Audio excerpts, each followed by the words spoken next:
Hello, everybody. So I'm Campbell, one of the founders of Lovework Studio. And Robyn, also a founder at Lovework Studio. We're super excited that you guys have all joined the call today. We're going to be talking around big and small brands. We've had some real fun. We've been kind of rebranding the Branding Now course, which you can see a little snippet of that, this kind of crazy ecosystem, AI-generated beast kind of coming out of the middle here. So that's been created by the Future London team, actually, and we've been doing a collaboration with them where Robbie and I have been giving them some creative direction, and they've been creating stuff and then pushing it backwards and forwards. So we're going to do a separate Instagram live about that. So that's going to be something really fun. And we'll give it a title like a branding course for branders or something like that. So big brands, small brands. So, we need to give you a little bit of context of who the hell we are, what's going on, and where we come from. So we're from Lovework Studio. So we are a branding and digital design agency based in Australia, but working internationally on tons of different brands. We love what we're doing. That's why we've kind of got this name, Lovework, and we've set up the studio deliberately remote so that we can create incredible stuff from home or from tiny little shop in Redcliffe, which is just north of Brisbane. My background is I was creative director at Design Studio for 4 years, the lead creative director there, helping to grow the team from 25 to 85 by the time that I left, working on all kinds of brands of different sizes and scales, small brands, big brands. Going to be talking about those process and some of those learnings today. And I was also at Wolf Ollins, where I was design director there. I was freelancing at lots of studios in London and then started my own creative practice in Cambridge in the UK, and worked on potentially some smaller brands while I was working for myself. And some of those insights come from there. We do these three things. So story, symbol, system. And these things are kind of the fundamental foundational pillars of creating a fantastic brand. So story is that, that reason to exist. It's this solid foundation, that brand strategies that sits at the heart of absolutely everything that any brand should do. And you've got a story no matter what, but we help to craft really powerful, functional, emotional stories that sit at the heart of a brand that then are the things that all of those kind of incredible systems and, graphic symbols and things come out of. So we focus a lot on that story, getting that story right first.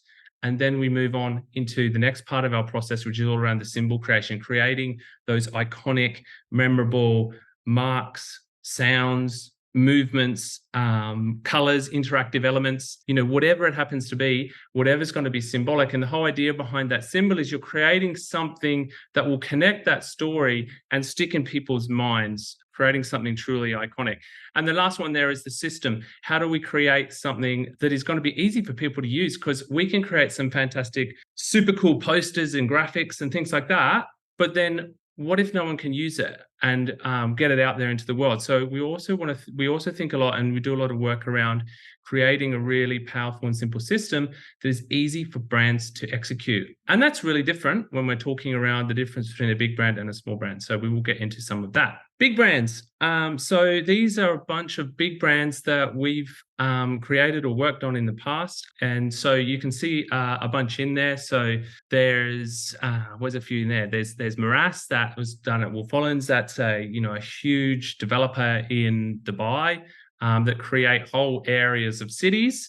There's World Athletics, they're a truly international organization, used to be called IAAF and transformed into World Athletics. That was done at Design Studio. There's Skype. I led a rebrand for Skype. That's actually a little picture of me there with one of the designers I was working with, Fleur, who's gone on to become, an incredible designer in her own right, and a whole bunch of other ones: Champions League, League of Legends, Panasonic, and Griffith University that we've just done and launched at Lovework Studio that we'll be talking about today. Small brands.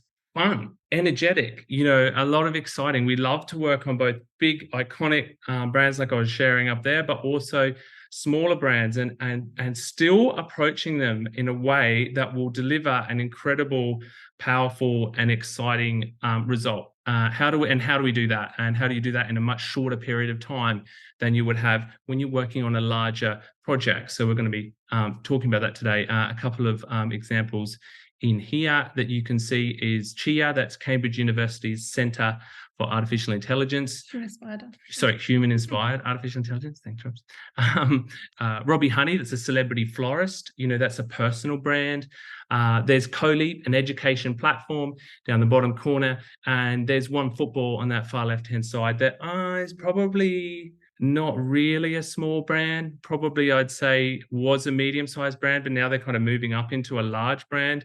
They've gone on to become super successful. And Depop, when I was working with those guys at Design Studio, there was only 40 of them there. And so that's gone on to become a massive brand, a global success. And I think they recently got bought by eBay for $1.6 billion. So now they're a really big brand. We're going to be looking at two brands. We're going to look at big brand, we're going to look at Griffith University, and we're going to look at small brand, Million Pugs. And how do we describe and what really defines this terminology of big brand, small brand? Because we know that small brands can have massive impact. If you think about Instagram, back in the day, I think there was only 9 of them or something like that when they created Instagram and, sold it for that, phenomenal amount of money years ago. So you can have a small brand that has an incredibly powerful impact. So we're not talking about influence. What we're talking about is kind of big structural things. We're talking around staff, students, users, campuses, and the age of the organization, because those are the things that really change the dynamic in how you work with these brands. Looking at the big brand side, Griffith University, it's based in Queensland, Australia. It's actually where Robyn and I went to university and fell in love all those years ago.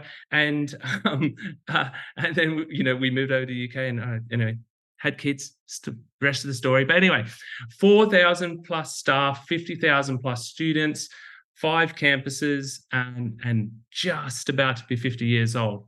And then on the other side, Million Pugs, they approached Lovework Studio just as we started, wasn't it? Mm-hmm. Yeah, at the very, very early days. And at the time, there was just 5 people in the company. Now there's 20, and now they've kind of got this whole portfolio of games, and they're basically a cashback program for gamers. So if you buy stuff online, you can generate loyalty points. So really clever idea. Anywhere. If you buy stuff anywhere, you can. Yeah. It's a loyalty program. So yeah, sorry, not just online. If you buy stuff anywhere, you can generate points, or as they call them, pugs. So 20 plus games now and counting, which is really impressive. And some of those games are really cool, like League of Legends, Valorant, and others. And 900 plus stores, and they're only 2 years old. Much like Lovework Studio, we're only 2 and a bit years old ourselves. What are some of these kind of key differences between this big brand and this small brand in terms of the challenges that they face? So the things that you really have to consider and really kind of start to shift and change things is, in the big brand side, you've really got, you've probably already got a really strong brand equity. People know your brand, hopefully, if you've done well. At that stage, some brands are big and they've just kind of managed to survive for various means. But hopefully, you've got some strong brand equity or something that you kind of want to cling on to. You've probably also coming with preconceived ideas. So people probably already have an idea when they think of, say, Griffith University, or when they think of Skype, or they think of, another one, PwC, PricewaterhouseCoopers. They come with all these preconceived ideas and things in their minds around those brands. That's their story that we were talking about at the start. If they're a really big organization, they might have tons of brands in their portfolio. So things start to get really complicated. So you no longer have this one single brand. You've got all of these products, services, sub-brands. In the case of Griffith, like you've got a bunch of different schools and universities and sub-campuses and things like that are coming out. After you've been in operation for a while, you start to realize that, it feels a bit squeaky. And maybe your last rebrand was done 20 years ago, or maybe it was done 5 years ago, and it feels a bit it was feeling bad when they first launched it, and then it's now even worse this day and age. So you've got to have dated elements. The other factor is like legacy systems, the computer systems, literally the IT infrastructure that's sitting in these organizations often makes it really difficult to implement a brand. And you often have to work within their system when coming up with, even creating the guidelines or designing, any of the new digital elements for the brand. So you've got to understand that stuff really, really well. High licensing costs. If you're a huge organization with lots of people, say, for example, and I need to, maybe I've got a typeface, purchasing a license for that typeface, that can add up in a seriously massive way for a large organization. So they might have a series of typefaces, and that's costing loads of money for those organizations in there. Or photography, it would be another one, or other types of licenses that those brands have to kind of deal with. Complex implementation. The more stuff you've got, the more physical you are, and maybe even if you've got a kind of a really sophisticated digital product or an e-learning platform like Griffith, it gets really difficult and complex to implement. Physical and digital. Obviously, there's physical presence, physical considerations, digital considerations, and these larger organizations are slow to adapt. And then there's a really big one, many, many stakeholders. So when you're trying to kind of come up with a really cool idea and sell it in, you don't have to sell it in once. You've got to sell it into everyone in that organization. So how are you going to do it? Because it's always going to come back. It's always going to keep coming back. So how do you kind of do that, and how you get that in? In contrast, you've got the small brand, and it has a different set of challenges. So it has no brand equity. It has like no story. No one knows what it is, or cares, or has any idea of what it is. So what is that story that you need to build and manufacture, and how do you do that and get that to stick in people's mind? It's a very different problem from one you've already got some equity, and maybe you have to improve a perception on the other side. You've only got one brand, easy, great, or maybe two. But that's kind of that's a really good situation to be in. You can create whatever new elements you want, because there's probably not a lot of equity. You've got few systems, so you can adapt and you can pick on any of the latest technologies to create stuff. Makes it really fast and easy to do things. You'll have low licensing costs. So if you've only got a smaller amount of people in your organization, or you've got a smaller number of users, it's a lot cheaper to buy typefaces and do those things. So you want to do those things at that point. Actually, you want to make sure that the licensing is like a global outright buy at those smaller stages, because you don't want to end up being in that big organization and you got like a lot. You're spending a lot. I can't tell you how much you spend, but you're spending a lot. So you want to make sure that you're setting these smaller brands up for success, and you're thinking about this small brand transitioning into that, growing and turning into that big brand from the very outset. So simple implementation, great. Just give them the tools that they need and get it out. Mostly digital, fast to adapt, and few stakeholders. So what you want to do is you want to be talking and working directly with those very, very important people who are founding that organization, and you can have immediate feedback and direction and things like that. That's totally different from how you would generate and work with a big brand. Let's look at the process now. So a couple of things, if we're doing a big brand for someone, a company like a university or, a bank or a global sporting organization, you're really looking at a time frame that is more closer to 6 months to 2 years. It can be faster than that, but generally it's not. Just in my experience, there's normally about 6 months to 2 years if you're kind of working with a really large organization with international presence that with thousands and thousands of employees. It's going to take a long time, and you have to be prepared for that. You have to be patient and ready for that. Your team has to be willing to do that as well. So you've got to be really conscious about that. For a small brand, it might be 2 to 4 months. It could even be a couple of days. I know a lot of studios out there just like whacking stuff out in a couple of days. I mean, it won't last long. It won't be set up for success, but you can crank it out pretty quick. But I think typically to do it really conscientiously and do it really well, so that you're going to set them up so that they grow and become that big brand, you really need to spend some serious time on it. You're looking more like 2 to 4 months to generate that thing if you're really doing it properly from scratch. Why does it take so much longer to do the big brand? I would love to be able to do big brands in a shorter period of time. I think it would be absolutely awesome. But the reality is, with so many different stakeholders in the organization and the way that they're set up, you have to spend much more time circulating. Say, for example, you do a bit of learning at the start. You then have to circulate those findings, and that's going to take time. You then do some strategy. You then have to circulate those findings. You might even then have to test. So if you kind of suggested a shift in a strategic direction, you might then have to share and test those ideas with students, for example, or customers, or heads of department from different places. That's going to take time.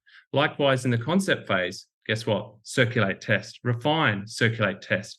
So when you move towards those refinement stages, really the kind of circulation and testing you're doing is probably with different departments that have different requirements, who are like, oh, I'm the social media department. How does this brand toolkit that you've been designing? Yeah, it looks cool on print. It looks cool on that website. How is that going to work for me and my specific needs to do with social media?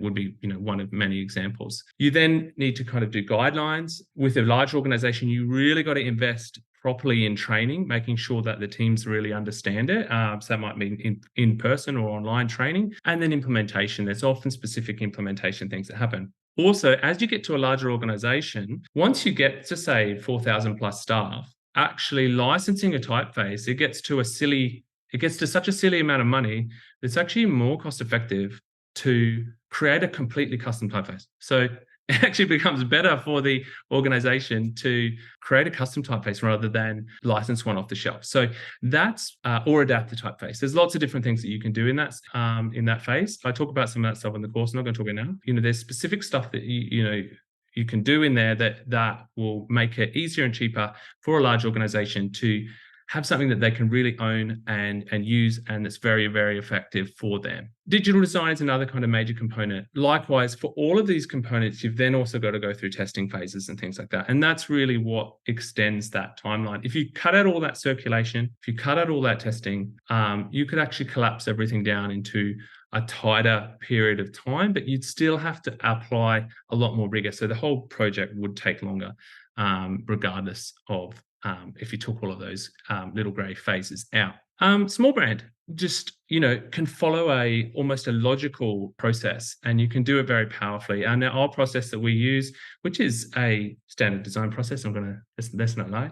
It goes research, strategy, concept, refinement, and then a guideline, systemizing it, writing all of the rules, sharing them with everyone, getting it out there. We also do digital design. So I haven't got that. I don't talk about that here. Again, that's something I talk about on the course, where we can actually inject digital design into the process, which is, really, really effective and cool. Big brand. Okay. What do we need to do? Big things. Big pillars here are depth. We want to have a really strong story that everyone in the organization believes, that runs through the whole organization. Rigor. We want to create all of the elements beautifully, meticulously, that all work together so that no one can stuff it up, because it's really easy for things to go wrong in a large organization. And the last one is flexibility. Could be able to dial up and dial things down. Griffith University. What were the objectives behind this rebrand? When they came to us, we helped them to kind of craft and construct these objectives. And these were the kind of three things that we wanted them to get right. The first one was around the story. They had this idea of creating a brighter future for all. We wanted to embed that into the organization. The identity, we needed to evolve the brand because it was looking dated and it wasn't working in digital environments. It was very static. And we also wanted to help them stand out. So they're number 3 in the kind of market where we're in Australia. So we wanted to help them to kind of elevate and start to kind of move up that ranking. So how they're going to do that? The last one is around the design system, increasing the consistency and flexibility of the brand. So you'll see what we mean about that in a second. First step of the process is go there and talk to people. You can do it online. We do a lot of stuff online, where we go and visit people in their offices, using the power of the internet, talking to people. But it's, of course, fantastic if you can do it in person, particularly with a very physical organization like Griffith University. So we went there. They've got 5 different campuses. We went to all of those campuses and we spoke to several different heads of departments. So there's all different types of schools. There's a film school. There's the Queensland College of Art, which is where we went. There's the Queensland Conservatorium. It's all about music, hospitals, and like all the other kind of, things. So we had to go and what else? Medical schools and research schools, big academic spaces as well. Yeah, and like all kinds of stuff. So we wanted to get a really good picture of that. So we went there, we went on tours, we understood, and we asked tons and tons of questions, and we started to generate insights. We also looked at the audit. We had a bit of a look at, what do they actually look like? How's the brand kind of come across? And what we could see is that there was actually tons of different design systems. There was tons of different red colors. there was 5 or 6 different reds. Like there was all this kind of stuff. There was a crazy array of typefaces, all of which they had to pay for licensing for, and a real mixed bag of different styles and treatments that all had this overarching, very corporate old feel to the identity. So how could we kind of freshen that up, lighten it up, make it increase its consistency and its flexibility and its relevance? We then would generate a bunch of different insights and things around that. So conceptual insights of big picture stuff like, are you representing your values? Right down to very technical insights like, this specific typeface at this size breaks and you can't read this on social media. Or legibility, yeah, absolutely. Or even looking at all the different sub-brands. So you can see tons of different sub-brands and every single one had a different visual system. So, for designers, it's like, we have to fix it. But, for every single one you have to fix, you literally have to have a one-on-one conversation with the head of that school. So you can imagine that makes it, a bit of a challenge. We identify some major shifts that need to take place. So from, all that stuff on that side to all the stuff on the other side. One clear purpose, being confident in their values. It's an incredibly values-led university, which was super cool about it. They have some of the most leading environmental researchers on the planet. They've got incredible medical and law credentials, and they've got these incredible creative communities. There's some amazing stuff that they're doing, and we wanted them to elevate that. We needed it to work in both print and digital environments. And really, when it was designed 20 years ago, it was actually set up for a purely print environment with a little bit of, of computer. but suddenly it has shifted. COVID kicked in and it was 100% computer. So now it's a very different mix. And the last one was moving from a very rigid corporate identity to a flexible contemporary identity. We had where we're going, we circulated with that with everyone. We knew all about, what our insights were that were driving the outcome and what the strategy was behind it. Now, which way would we go? What creative direction would we push into and how would we do that? The brief was, we can see you can do, some type design, do you know anything about type design? That was the first brief. Then it quickly became, they can do more than that. You can do more than that. You can also do the whole rest of the identity. Okay. You also do strategic positioning. So, kind of came out of it like that. And you should never just take the brief as final, because it's more that people just feel a bit restricted within their own role and responsibility. And what you really need to do is always show the potential of where things should go. So the brief here was like a very tight evolutionary brief. But really, we wanted to show the revolution, because then you could actually, steer. Well, and it was signaling quite a lot of strategic change, I'd suggest. So the role of the revolution here was really important with all of those big shifts that we were making beforehand. Yeah, it wasn't enough just to do a little change. It had to be something big.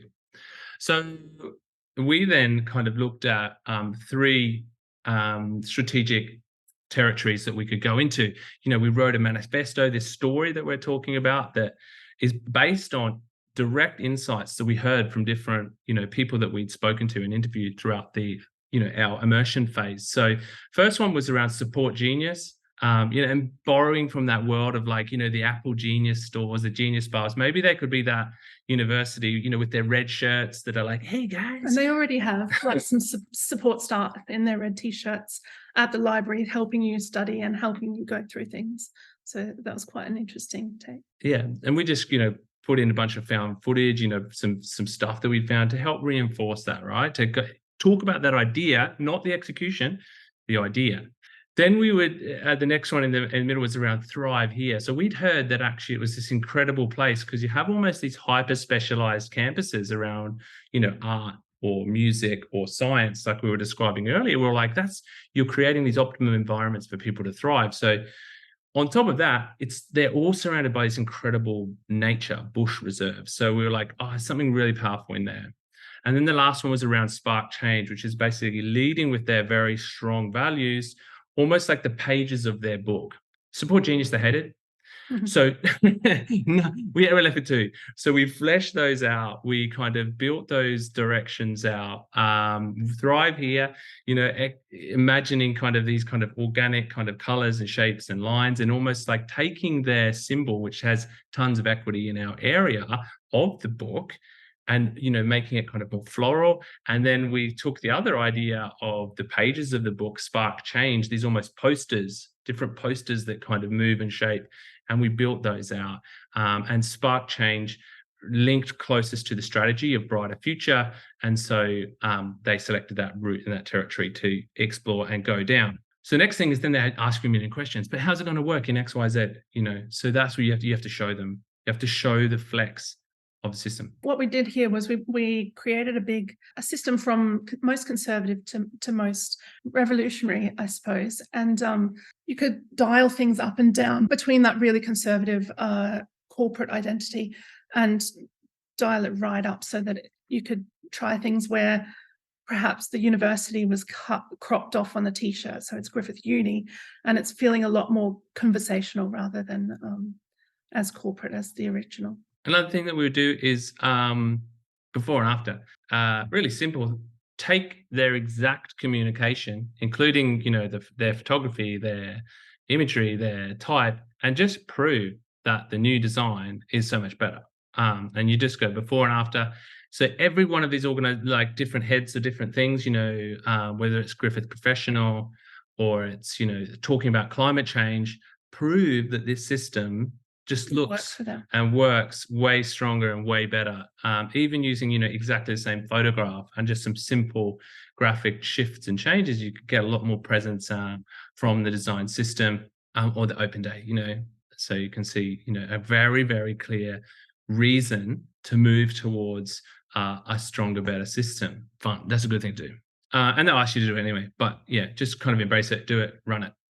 The next one is make sure it works on and offline. So you really, really, really, when you're going to do a big brand, a big international brand, big rollout. So I've done loads of telcos and all that stuff over the years.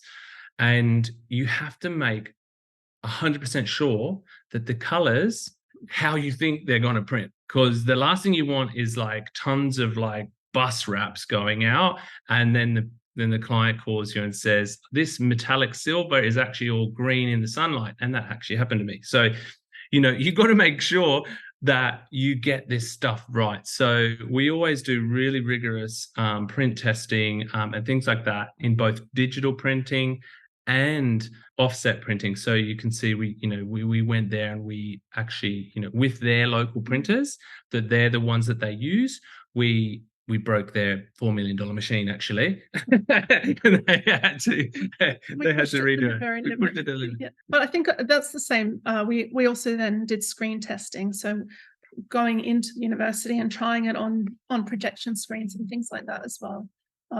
Getting their teams to project it using their systems. That was really important. Yeah, and that's so important. So this kind of specific color of red that we were getting right, we wanted to have one red that worked in both black, in dark and light modes.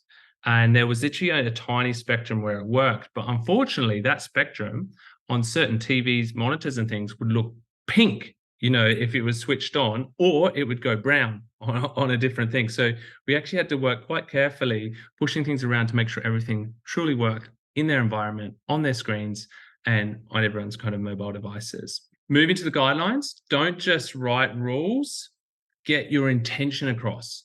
So I've seen a lot of guidelines where it's just like rules of stuff. No one cares about that. Any designer will just gloss over that. So it's much better to have some very kind of clear intentions at the start of your document so that you can actually get people up to speed with what you're trying to do with this new design system and these new elements, because then potentially that's all they have to read.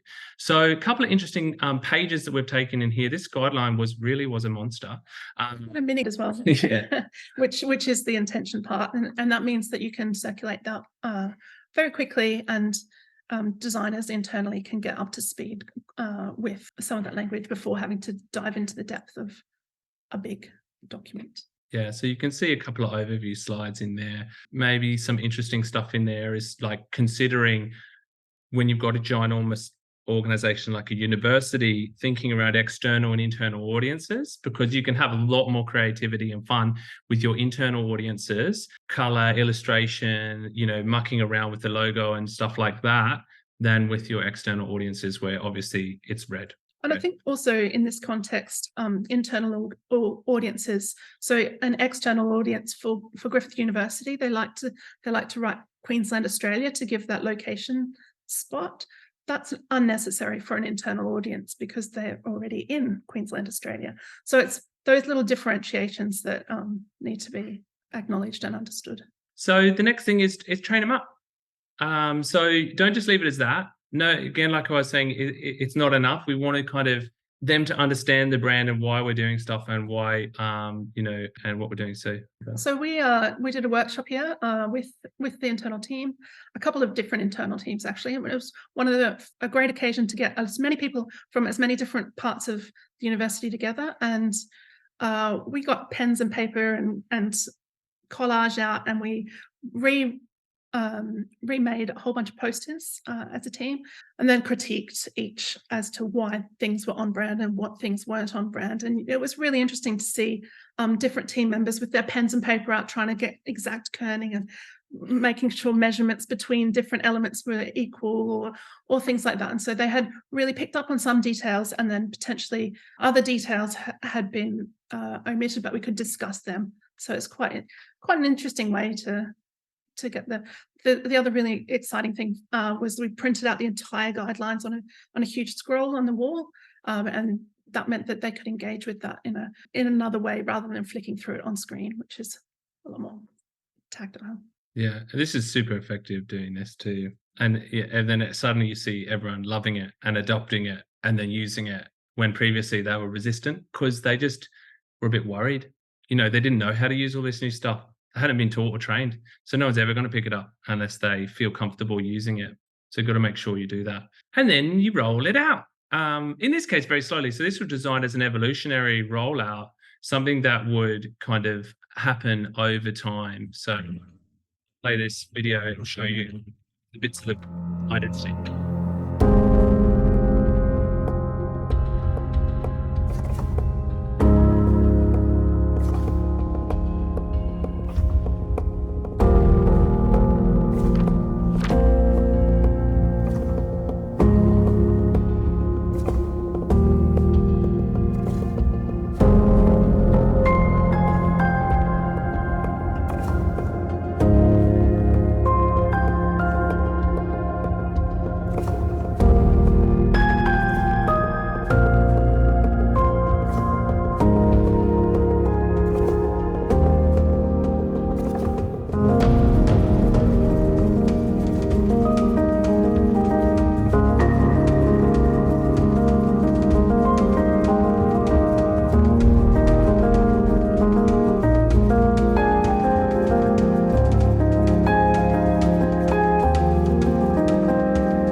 So you could see a bunch of stuff in there. You could see a range of different custom typefaces and things that we worked on with Family Type, a really amazing type foundry based in Sydney, who I'd worked with many times before in the past at Wolf Ollens and at Design Studio. You can see the layout system of all of these leaves and everything kind of working together in 2D, in 3D animation, in printed and digital environments.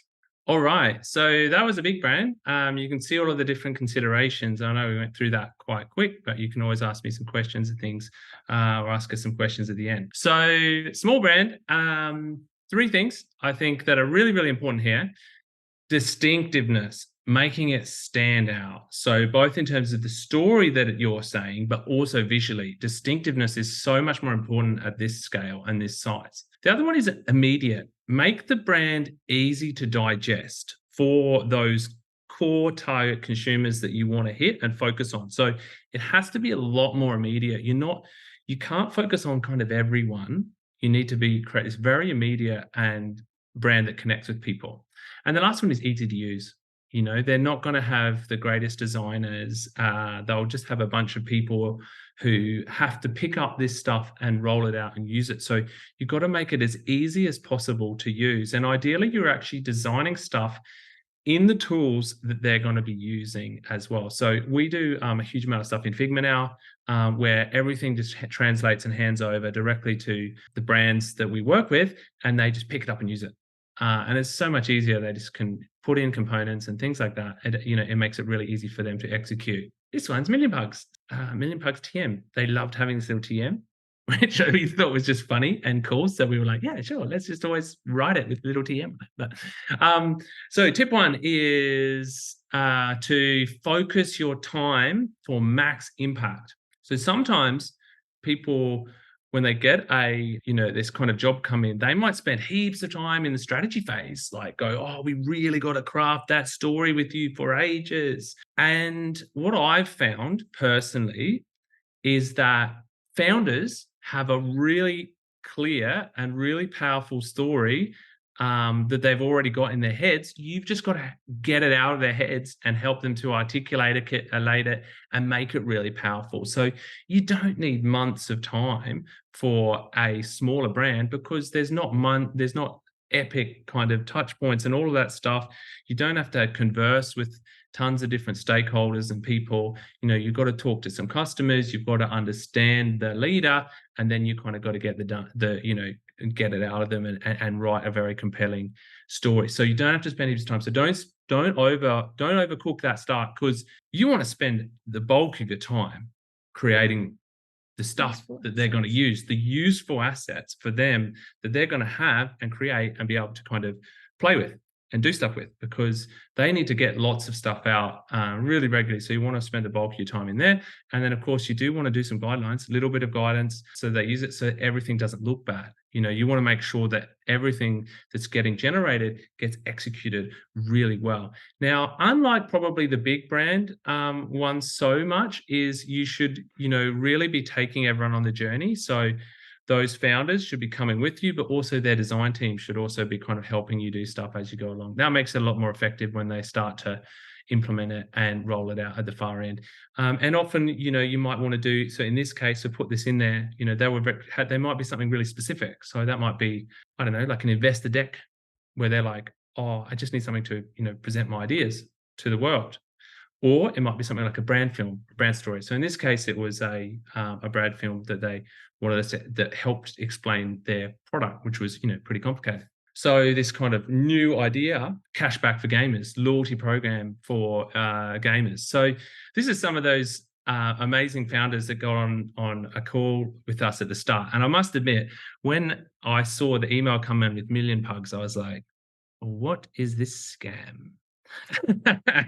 and you know, I took it as like you know, it was like the first meeting was kind of like, is this legit? Is this legit? And then actually the guys were absolutely awesome and really, really fun, passionate people, had run multiple businesses before. Matt Check had actually designed, you know, created that watch. See that watch there? He literally designed that thing, you know. So there's all these amazing stories behind these founders that were creating this incredible brand, Million Pugs. We jumped into their world. We understood their brief. We looked at their competition. We explored similar brands. So they had like a Google extension that would, you know, if you found something online, boop, a little Million Pug would pop up and he'd go, hey, do you want to buy that? You know, and, you know, get points towards game rewards and things like that. We would do that. We do interviews, one-on-one interviews with all of those different founders, get their insights and their perspectives.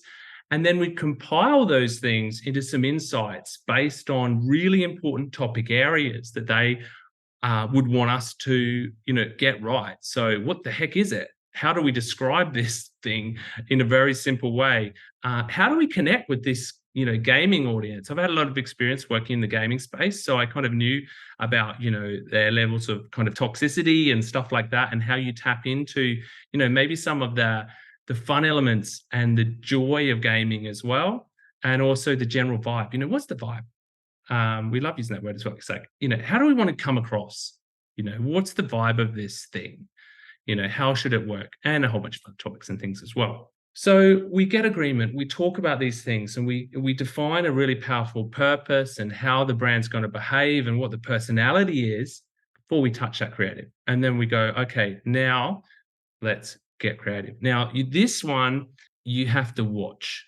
Okay, so you have to check who the founder is before you decide whether to share your raw creative ideas. Because I've only ever seen it go two ways. If you share like loads of stuff, creative stuff, some people just love it, and it's like you have this great experience, and like be part of the process, and they love it. they hate it and feel very out of control and distressed. So you really need to read your room and make sure that the right type of founder is being exposed to the right amount of ideas. Yeah. And so you might have to do more executional stuff if you think that founder might respond badly to raw creative ideas. But the ideal scenario is you share some of the really creative stuff, because then you might get something more cooler and more crazy at the end. So these are some of the first ideas. We had this idea of hungry eyes. We had idea of like a morphing genie, like a paw print money, making millions, maybe kind of like, I don't know, Richie Rich, maybe kind of golden, shiny bones and things like that. Fat money rolls. This is the one we, you take this idea of the million pugs. We love the beautiful folds in the fur and the fat of it. We combine that with genie smoke too. So we had this idea of like, the pug goes poof, he turns into a pizza, or poof, he turns into a computer game icon, or he can come in and out of this experience, giving you special rewards. We then look. That was their existing logo at the top. We then, it looked like a robot, and we were like, it's a bit creepy and weird and a bit robotic. And we were like, it's not friendly or fun. And so we showed them a whole range from very realistic on one side to more abstract on the other side. And so you can see some examples in there. So then we got some feedback. And they were really quite cool and clear with their feedback. They were like, we really like this one, and we'd love you to explore a bit more of that, which we did, which was this one around combining some of the magic of the genie pug with the Fibonacci fat rolls, which we really liked. They didn't like the color. They were like, oh, I'm not sure about that color. We actually loved that color palette. I thought it was awesome.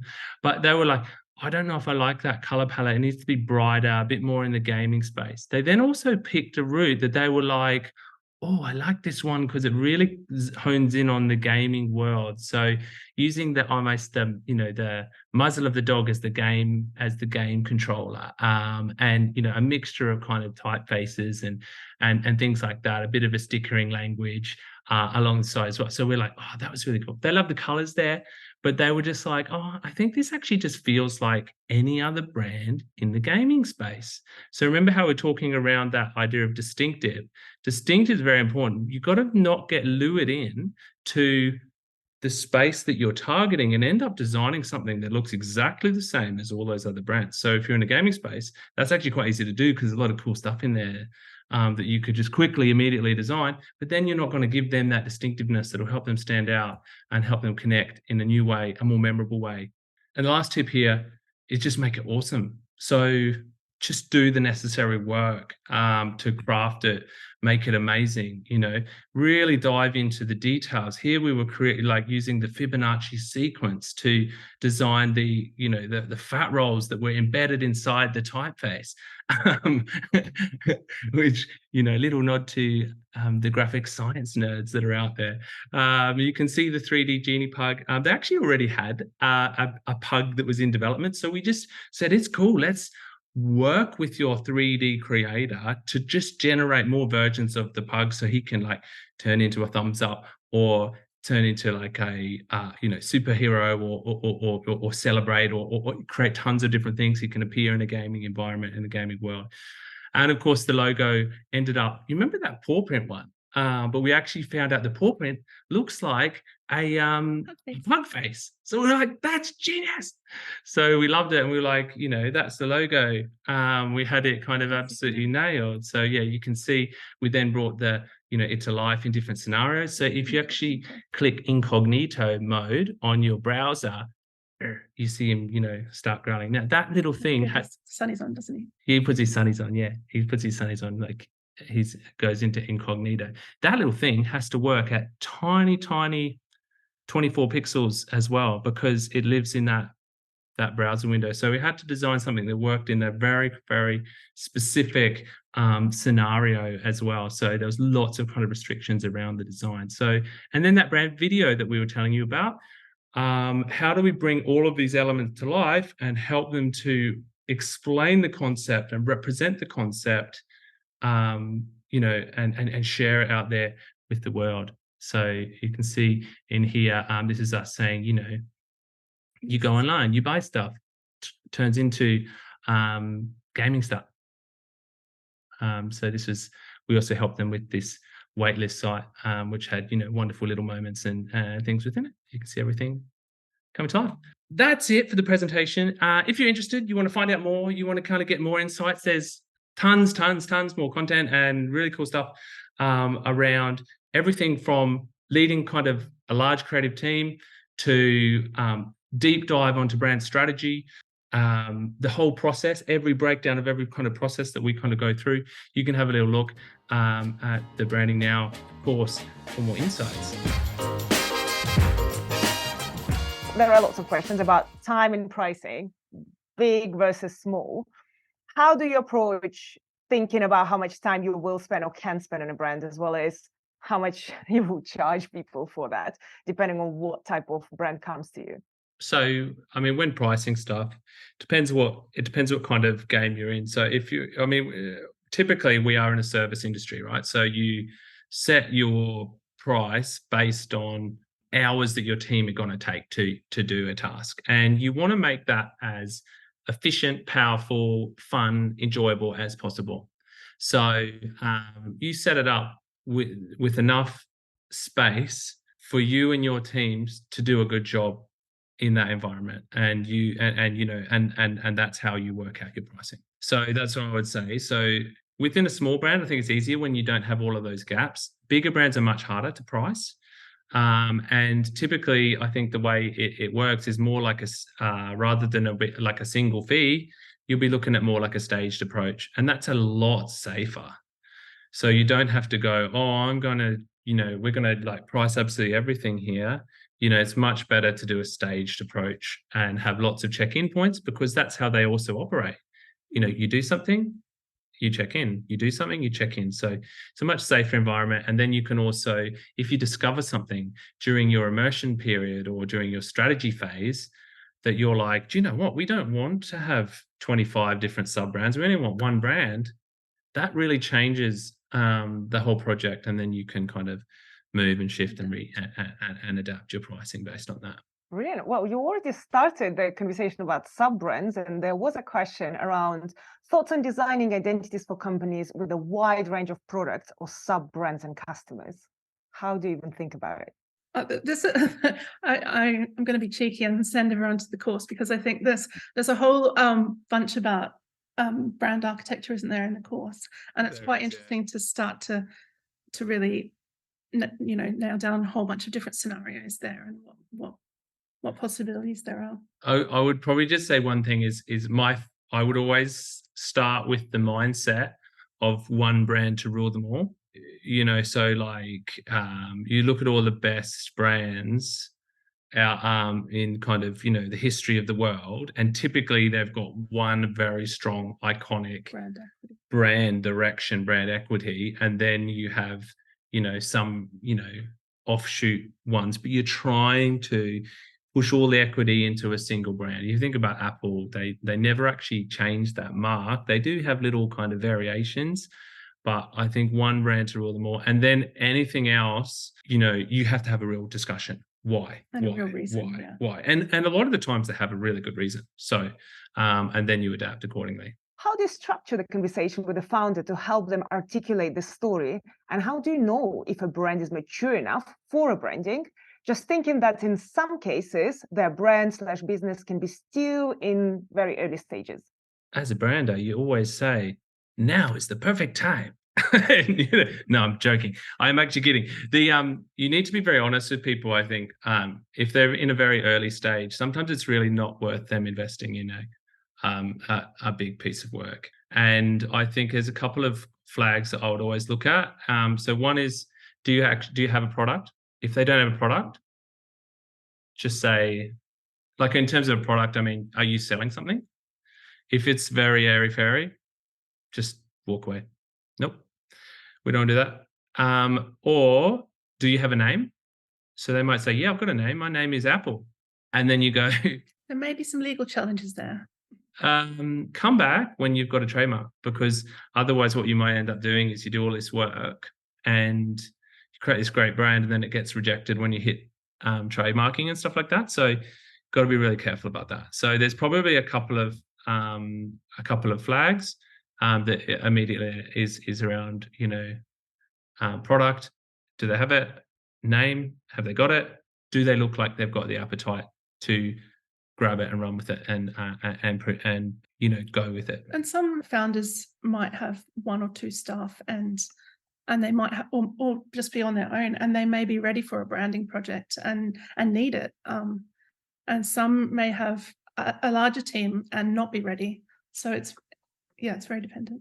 Marco is, with 2 votes, is asking, your projects were very well documented. Is this something you did as your own investment, or it was part of the project budget? Interestingly, because we work fully remotely, we've got a design team in Sydney, Adelaide, Melbourne, and Byron Bay, and also we work with international creatives. The way that we work, and all of our clients are international, the way that we work is we often do Zoom things like this, and we record those sessions. And we often do like Miro, workshops, and we record those sessions. Presentations. Figma. We're doing a lot of that now, which is really cool for everyone. Cool. Using async, using Veed to async your presentation, to just do your presentation and just send it to them. That's super cool. That's really cool. And it means that feedback can be live on that video thread, which can be quite helpful.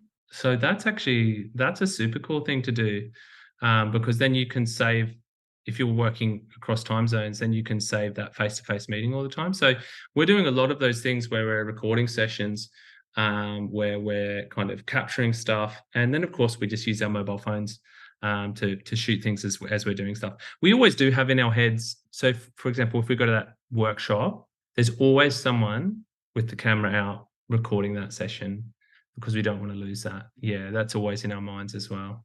Brilliant. I love the async setup, and I definitely feel like the tools that we have now just made it so much better, because it used to be you either have a risk of sending the presentation to the client without any context of what it is all about, or you try to schedule this call in someone's very busy diary and it's just not going to happen. Then they always say, like, how about you just send me PDF, I'll look at it in my own time. And now you can combine the value of both by creating a lovely recording of your presentation so they can watch it in their own time. So yeah, that's a really, really helpful tip. Time and a half speed too. They're always watching it at double time. Well, that's good. Yeah, exactly. Yeah, brilliant. Great tip. We have a question from Johan. How do you teach your clients the importance and worth of design if they don't see it? There are always these that are skeptical towards design thinking and process, or don't see the value. It's very hard, I think. If a client comes from the very offset and kind of negative about design, I mean, it's interesting that they're coming in the first place, right? They're like, they kind of know it, but then also don't. So they know they want something, but they don't know what it is. It's a little bit of an unusual scenario, but you do have to educate people. You do have to explain things really clearly around why you've done things. So whenever you've done any design, no matter whether it's a bit of a color, a type, you need to explain why and what value it has to their problems. What are you solving for them?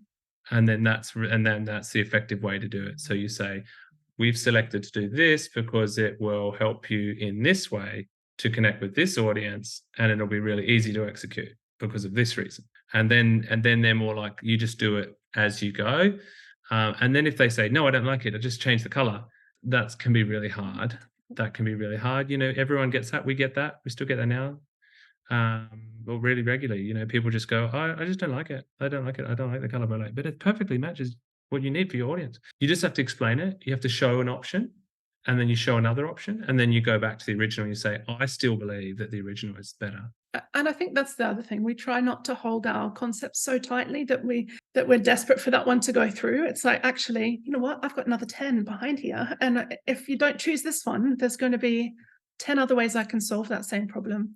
Great answer. And I love how you also spoke at the beginning about the different types of, I suppose, clients and founders, specifically those who want to be part of the process and those who don't. And I definitely can see how that thinking can really help also in how you convince the client in terms of the route, because some just want simplicity and you're the expert, please decide for me, I don't want to be involved. And then you kind of more approach with expertise and advice and guidance. I think this is better for you because of this and this, versus some that just love being creative together with you. So therefore you engage them with more of a collaboration and excitement in the workshops and all the things they're part of. So that way educates them better than kind of strict advice from an expert. So I love how you kind of spoke about that as well. We have lots of questions about AI, as everyone can predict. First one is, due to small budgets for small brands, do you use AI to speed up your design process? So we use AI for lots of things, to kind of more exploratory things, like just seeing kind of, you know, just keeping our eye in, seeing how we can kind of create things or generate things or type things, what can save us time and effort and energy, you know, using those things. What we've found is it's not useful if you're trying to create truly unique work. It's only useful if you're trying to create work that already exists. So, because it compiles things, right, of like genres that exist. So if you want to set your brand exactly in a certain genre, you potentially could use a series of tools to generate something that would slot you in there, but then your brand's not going to be very effective. So you kind of want to be only using AI if it's going to be, you know, a useful asset, a useful tool to you, and not just steering you into what the AI can produce and generate. Because I think that's, you know, then you're in a kind of you're just going to be creating work that anyone can generate or produce. And you don't want to do that, because, yeah, then you won't have a job. So you've got to make sure that you're really focusing on creating really unique stuff that's really creative, you know, from scratch. You know, the answer. I mean, Robbie's probably best to answer this. She just a big talk. No, I think it's the big question is what's ethical in AI use at the moment. So making sure that we're being aware of copyright and things like that as well. So that's something to be very mindful about, and who owns that. When you're handing over copyright to a client, it's very difficult to hand over something that it has questionable ownership. Yeah, I'd be really, really careful and really mindful to not generate any logos or any unique asset that you hand over to a client, because there's a potential chance that all of that stuff you won't have, you'll lose all brand equity on it. So in a few years, depending what happens with the courts and the lawyers and all that stuff, any photography, any of that stuff, you either just, it has no intellectual property rights at all, or you might end up having to pay for all of those other users, or all of the other actual creatives who generated those materials in the first place that the AI is mushed together. So going to have to be really, really careful to not go all in on that, because there's a pretty good chance that that stuff is going to get capped pretty quick. And legally, it's like, you know, going to change the vibe. We would never hand over any AI generated asset at this time right now, based on, because we don't know what we don't know. I think it's a very safe and good approach to kind of think about the future. What we also see in the industry is big companies, like especially brands like Universal or Warner Brothers, they actually ban anyone internally or any suppliers that they work with using any of the AI tools because of what issues that you mentioned. They don't want to in the future to run into them, even if there might not become issues. And again, legal system will figure it all out. They don't want these complications in the future, so they're trying to stay safe. So I think it's especially applicable for this big brand category, I suppose. When you do work with big brands, be extra careful in terms of what you're using, because they definitely won't want any legal troubles in the future. And they might not change the brand for a few years. So that kind of more likely to stay when these laws will come in place. Saying that, there are lots of people who create their little sandboxes of kind of data and imagery that they can play with different AI tools. They just basically you have clean data in it. So you generate all the images, you do generate all the photography, you do generate everything yourself and kind of use that as part of your AI and even write the code yourself to actually generate it. Then I think that's an interesting way to also kind of speed up the process, maybe open up new routes. So that's quite interesting. We'll see where it goes. I think it's early stages, especially in the world of design and branding, but definitely a great thing to play with just for your own fun, to stretch your own brains. And it's very important that for your own knowledge, right? Like any new technology that comes out, we've always engaged in that technology to make sure we're totally aware of where the edges are of that technology, so that if we want to generate something or use something or you have fun with it, we can. But we also want to know what its weaknesses are. So what are the risks or the weaknesses of that new technology? And is it creating a sea of same brands that will come out? The answer is yeah. Or what's the impact on people in the end, and how things are created and generated and trust and things like that. So I think there's lots of questions to be asked around this space. How do you manage clients that want to design everything themselves? For example, they hired you to do the job, but they end up coming back to you with designs of their own in Figma or Canva. Yeah, I mean, that's a real painful process, I think, at the moment. And I think more and more people are doing that because there's so many kind of template tools, because it's so easy to use Figma, to create things and adjust things. They can kind of, suggest stuff. I think the way that we deal with that, because, that happens with us too, even, you got 20 plus years of experience designing like 50 plus logos, famous brands. And then they're like, oh yeah, but what about this logo? And you go, but I always just go, oh, we'll consider it. Let's bring it into the mix. Yeah. Let's have a look at it. I'll show you it compared to the other ones. We'll show it to you in a few different contexts. And then you'll see that this one is superior for X, Y, Z reasons. Then go, okay, fine. It takes a really kind of tough individual to then go, no, use my one. I think the other thing is that clients always have something that they're bringing to the table that is correct and right and suits them and authentic to what their needs are. So if you're curious about why they've brought this thing, this solution to you, and how you can help to evolve that and make it work, then I think, stay curious. Yeah, we've had one recently where the client was it's sort of like the logo, right? And he was like, oh, I sort of like it. We loved it. We're like, it's awesome. And then he was like, oh, but what if it was more like this or it was more like that? And, in the end, we ended up with an actually way better symbol that was a bit of a combination of the two. And so we were like, oh, and we all love it now, And so you want to get to a situation with your client anyway that you both like it.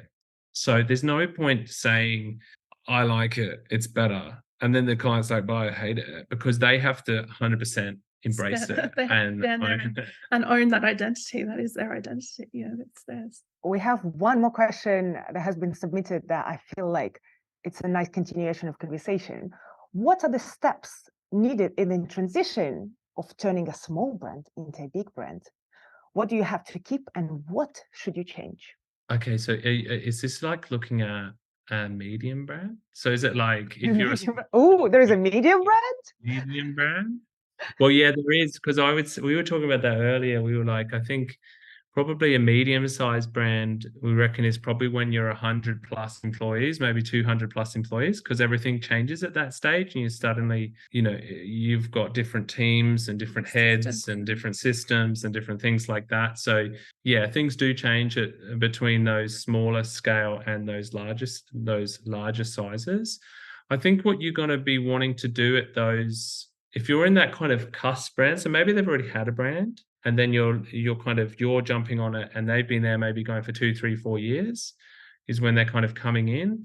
I think that's a really exciting time, because often that initial brand that they've created, it probably hasn't been made by a really cool agency or a designer. It's probably been like bought off, Fiverr, or like some AI generated tool in the future is what it'll be. And you've got a pretty much generic thing.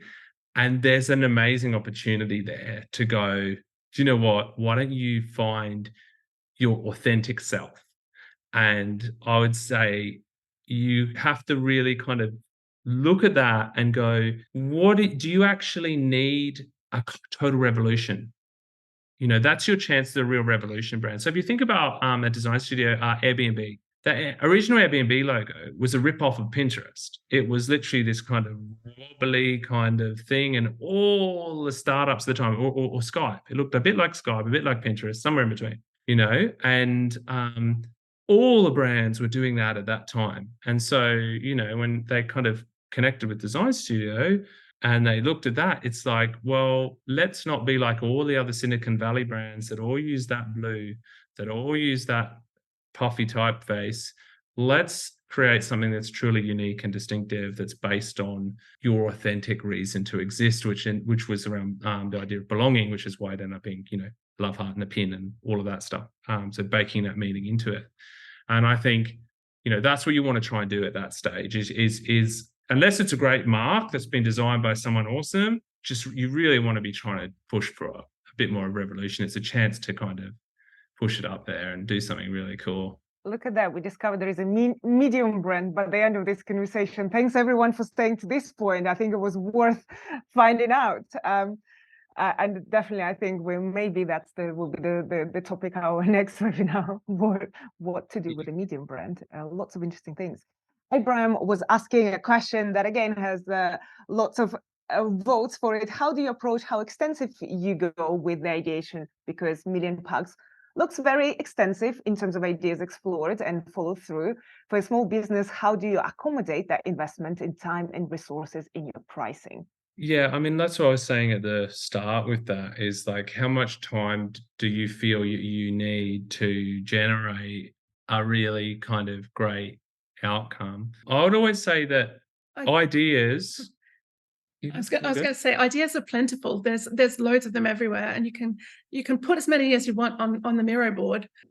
Following one of those through to an actual brand at the end, that's where the challenge lies. And whether it's a small brand or a large brand, following that same idea through from concept all the way through to the guideline phase and implementation, that's where the tricky bit is, and that's where the scale changes for the pricing, but also for the time spent and the investment. So you can pop loads of ideas on the page, and that's great, but how much are they tested, and how deep have you developed each of them?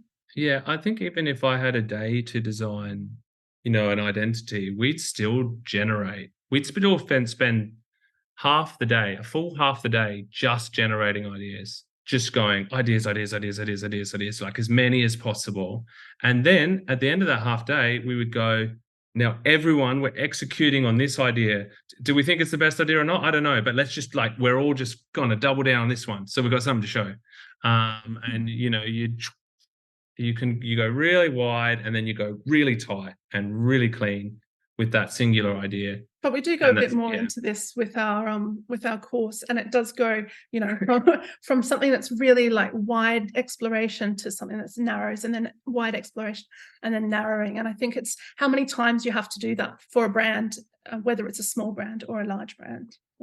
that I feel like was a nice wrap up of this conversation. Do join the course to find out answers to more questions that you had in mind. It is seriously a wonderful course. I personally really enjoyed going through it. Our whole team went through this course and really found out so much new insights and information, because it is created especially for people who do already know a lot about branding but want to have more insights and get their process more streamlined and kind of get the insights from this amazing studio. So please check it out if you haven't already. So thank you so much for joining, and thanks Robyn and Campbell. That has been so insightful and so joyful. Really thankful. Brilliant. Thank you so much, everyone. Thank you. Thanks, everyone. Really appreciate it.